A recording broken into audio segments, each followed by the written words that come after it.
Hello. I'm going to start with the difficult area in my garden. Here you could see there's a slope.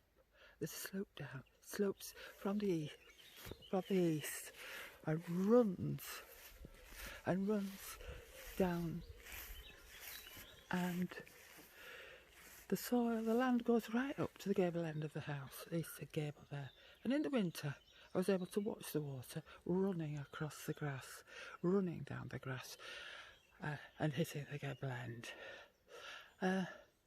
The floor inside is a metre below the land out here, so I need to see how I can contain the water. How can I stop it running down the field? So that's one of the issues. The other is the wind. On the east and the south, it's got a hedge that is holly, elder, bramble, suckering plum, as well as a bit of sycamore. But it's open, and then there's the old toilet, and it is open to the southeast, and it roars through here, as well as the water running down there as well, it's a strong wind that blows through there. Here I've got a medlar and a damson that has been staked up many times, but finally I've given up. It has been flattened by the wind coming through from the west. This is meant it's laid rather close to the damson that every year is covered in aphids. Very nice for the blue tits that nest in the house wall, but doesn't improve the damsons. This is the back of the house, and it's open, as you can see, open to the west, and the wind roars through there. The tree's planted at the other side, but so it must stop some of the wind, and the wall there is about 1.5 meters, but it still seems to come through. Here is a big old family tree. It has 2 varieties on. Northern Fruit Group don't know what they are. It does have a seat under it, which is very nice if it's hot. My greenhouse is here at the back of the house. It actually gets more sun than I thought it would. But living in the Nidderdale AONB, you're not allowed to put anything between your gable end and your boundary, so it had to come at the back of the house. It's now got tomato plants and basil and melons and chilies, as well as some perennial herbs, chamomile and society garlic and fennel that I'm raising to go in the forest garden. At the back of here, wherever I want a path or I don't want to be grass cutting, I put the shredded prunings and whatever else for taking the trees out. Here are my pots of agapanthus and climbing bees in big pots of compost out of my compost bins. Because of the lockdown, I couldn't get to the allotment in Harrogate, and so everything's had to get squashed in here. This is a pear, Williams Boncression, a lovely pear. It does well. It does have a pollinator, but that's in a forest garden. One raised bed that used to have raspberries in, but they failed, and so this year it's got a bit of all sorts in. The perennial spinach, few potatoes, broccoli, leeks, and there I've got a fig that's growing in a pot. I'm optimistic for a warming climate, but it's in and out of the greenhouse. It was 4 degrees here last night. And then, let's see here, I have an apple that is Lord Lambourne. It's a beautiful eating apple, but it has a sort of greasy skin that a lot of people don't like. That is Discovery, an early apple, a lovely another lovely eating apple. But it hasn't got much fruit on this year. Well, neither of them have, but I think that'll be the mild winter. This is the what should be my raised beds, full of perennials, artichokes, perennial cabbage, parsley, Babington's leek, walking onions, daffodil garlic, chives, rocket, you name it, it's in there. And then broad beans that I couldn't get to the allotment, peas, broad beans, little green beans, as well as salad burnet, and good King Henry, and sea beet. And that's the other bed that has, as well as the green cone, cuttings and the view into the distance. I'm going to go the rest of it now. That's another tree. That was a family tree, blown down last August. The wind blew it down last August, and again it's been tidied up by the arborist when he came.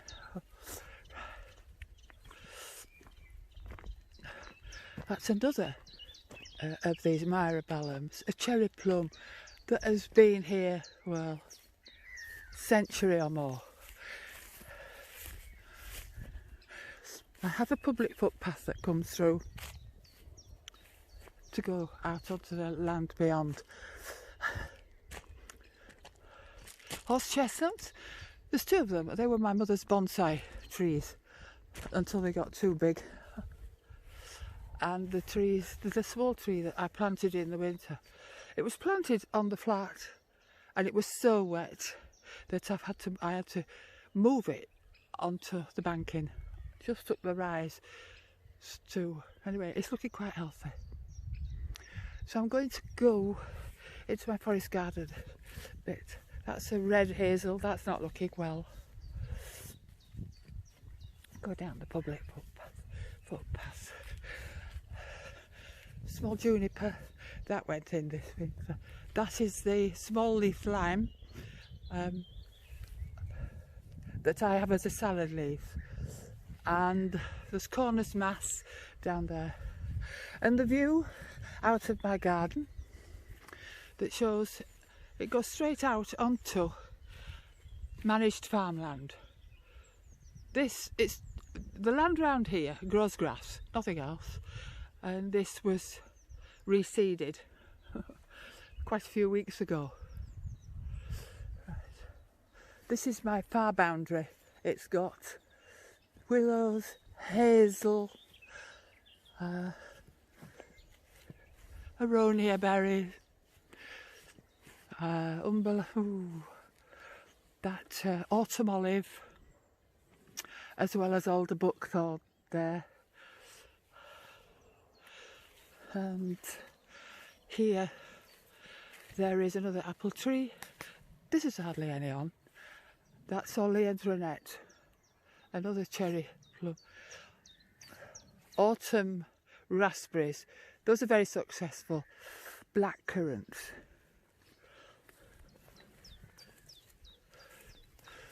This is a plum. Tsar, that's laden in fruit. But that's the first year, it's quite a young one. This is Tideman's late orange. That's got quite a lot of fruit on. And that is a pepper tree. Chenopodium. There's a green gage that's never done anything. Another apple tree, Bismarck, has enormous sized apples on it. Another plum, that's Marjorie seedling. And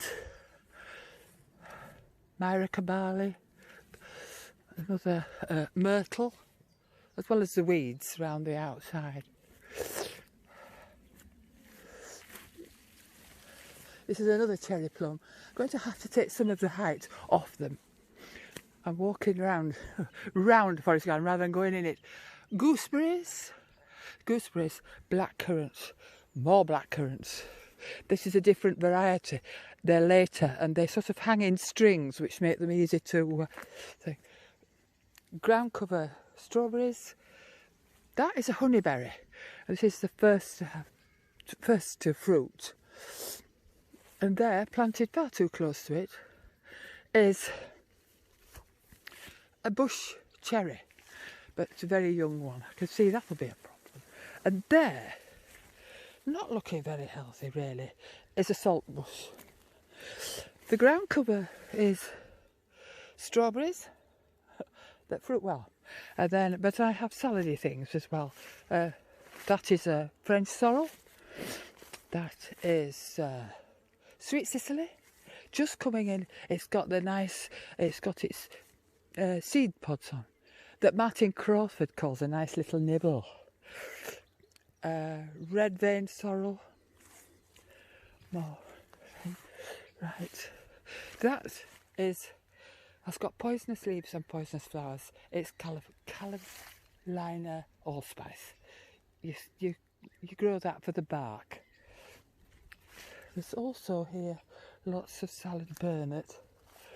This is a red currant.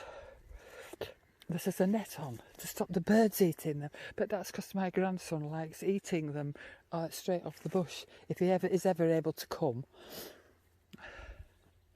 More autumn raspberries, aquilegia, another honeyberry, white currant. It's actually a tree over there because it was so wet I didn't know where to put it. And that is a Judas tree, I think.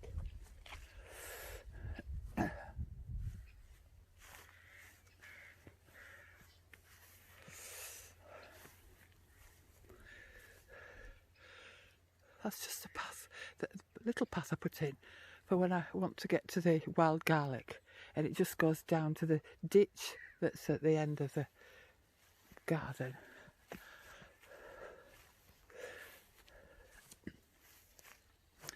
That's the fern, the edible fern. That's the name I've forgotten. This is Ashmead's kernel apple. It's supposed to be a lovely apple. It's very russeted, but I haven't had enough apples off it yet to decide how nice it is or not, or otherwise. Another autumn olive. There's two of them and they're making quite a size, but they haven't not had any fruit off them yet. A big patch of autumn raspberries. They fruit really well and they're really worth growing. And another pear tree. That is Burr Hardy. It's supposed to be good in the north, and I must say it has fruited well here. And then there's a loganberry in there, and hazels, and then I won't show you the weedy bit. Plenty of elderflowers coming. Looks as though I should be able to make elderflower cordial. I shall just retrace my steps. Silver birch is there. The hedge here is a bit of all sorts. Silver birch, and the hedge is the field hedge at the bottom, because obviously it goes down the field there.